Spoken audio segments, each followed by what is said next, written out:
First time ಕೇಳ್ತಾ ಇದ್ದೀನಿ.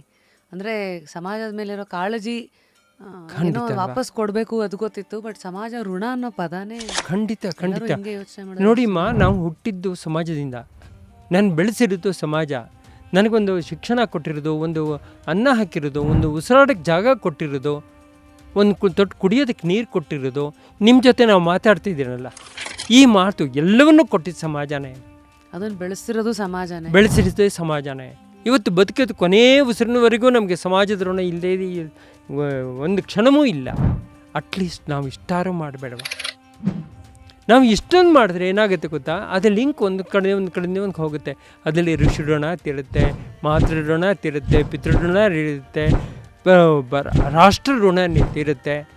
ಪ್ರತಿಯೊಂದು ಒಂದಕ್ಕೊಂದಕ್ಕೊಂದು ಲಿಂಕ್ ಆಗಿರುತ್ತೆ. ನಾವು ಸಮಾಜವನ್ನು ಯಾವಾಗ ಪ್ರಾಮಾಣಿಕವಾಗಿ ಒಪ್ಕೊಂಡು ನಾವು ಸಮಾಜದವರು ಅಂತಂದು ಅದಕ್ಕೆ ನಾವು ಕೊಡುಗೆಯನ್ನು ಕೊಟ್ಟಾಗ ಮಾತ್ರ ಸಮಾಜ ಋಣಕ್ಕೆ ಒಂದು ಸ್ವಲ್ಪ ನ್ಯಾಯ ಮಾಡಿದ ಹಾಗಾಗುತ್ತೆ.